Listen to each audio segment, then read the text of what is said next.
Você sabia que no Brasil cerca de 60% das empresas fecham suas portas antes de completar 5 anos de existência? Quer saber como evitar esse destino e garantir o sucesso do seu negócio? Então, assista esse vídeo até o final e vamos lá. Parte 1. A importância de separar as finanças pessoais das empresariais. Uma das armadilhas mais comuns para quem começa um negócio é misturar o dinheiro pessoal com o da empresa. Parece inofensivo no começo, mas essa prática pode rapidamente virar um caos, prejudicando tanto o seu bolso quanto o crescimento da sua empresa. Vamos falar sobre a história de Manuela. Manuela sempre sonhou em ter sua própria loja de roupas e depois de muitos anos de trabalho como vendedora, decidiu dar o grande passo. Com suas economias, alugou um pequeno ponto em uma rua movimentada, montou uma pequena loja física e começou a vender as peças que ela mesma escolhia a dedo. Nos primeiros meses, as coisas iam bem, as vendas estavam fluindo e ela estava animada com o progresso. Mas havia um problema que Manuela não percebeu no início. Ela não estava separando o dinheiro pessoal do dinheiro da loja.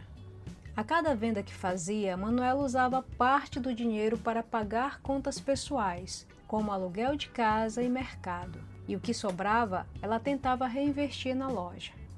À medida que os meses passavam, ela começou a perceber que a loja estava sempre sem estoque suficiente e que não conseguia organizar um orçamento para expandir ou melhorar o marketing da empresa. O resultado?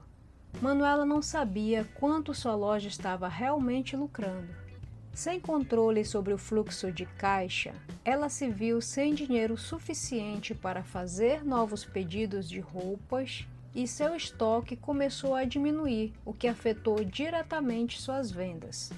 Ela até pensou em pegar um empréstimo para ajudar, mas a verdade é que ela não precisava de mais dinheiro, e sim de uma melhor organização financeira.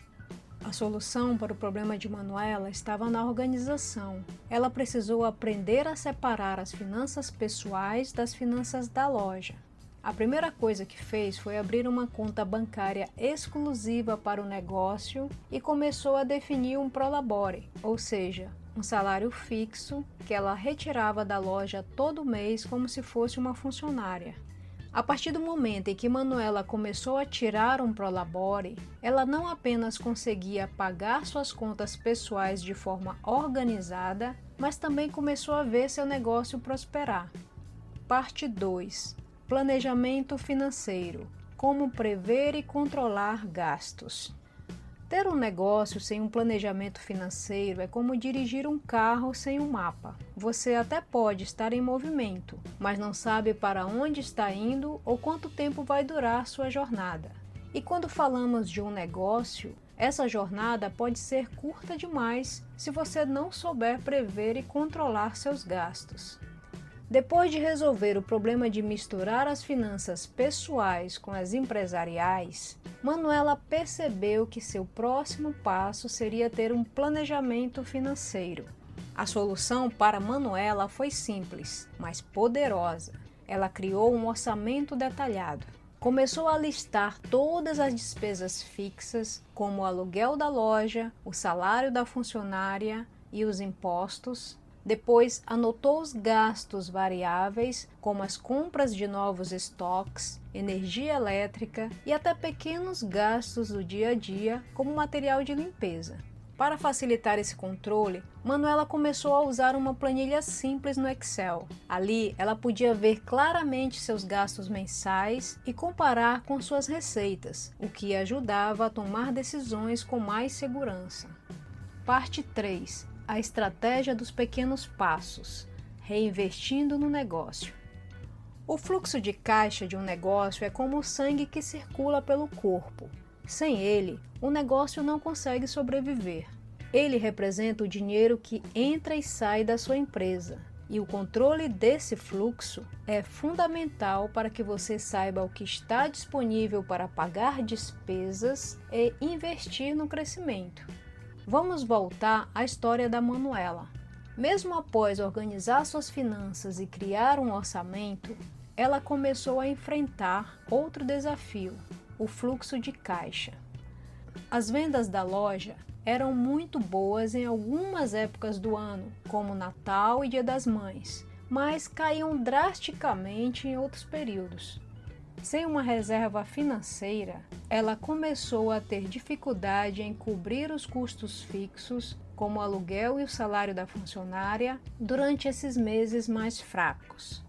Manuela percebeu que, mesmo quando as vendas iam bem, o dinheiro acabava muito rápido. Isso porque ela não estava prevendo quanto precisaria para cobrir os meses de vendas mais fracas.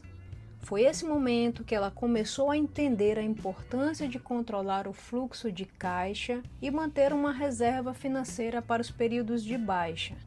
A solução para Manuela foi criar uma reserva financeira dentro do próprio negócio. Ela começou a controlar detalhadamente o fluxo de caixa, prevendo não só os gastos, mas também as épocas de alta e baixa nas vendas. A cada mês que a loja faturava acima da média, Manuela separava uma parte do lucro e colocava em uma reserva destinada a cobrir os meses de menor faturamento. Parte 4. Investimentos. Pensando no futuro do negócio e pessoal.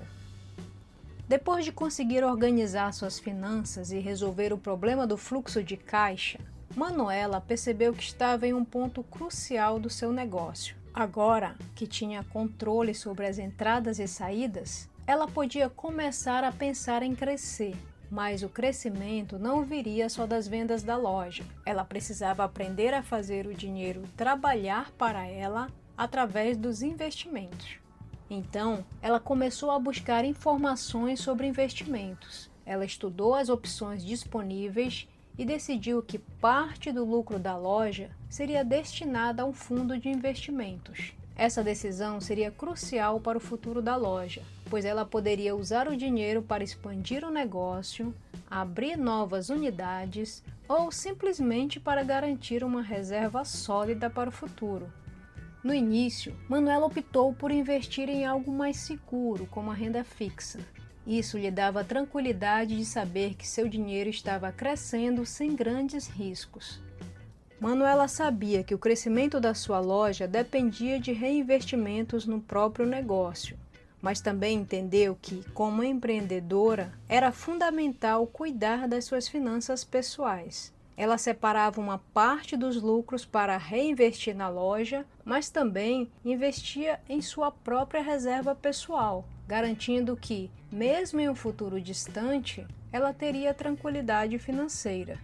Uma parte dos lucros da loja foi destinada à compra de novos estoques, o que aumentou a capacidade de vendas.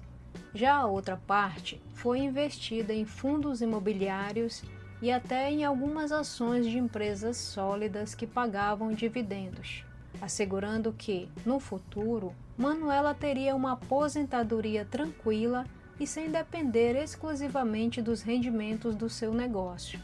Manuela entendeu que o segredo do sucesso está em equilibrar os investimentos entre o negócio e o futuro pessoal. Ela conseguiu crescer sua loja sem abrir mão de garantir sua segurança financeira. Pense sobre como você pode aplicar essas dicas no seu dia a dia e melhorar sua educação financeira. E se você gostou desse vídeo, não esqueça de deixar o seu like, se inscrever no canal e compartilhar com amigos e familiares.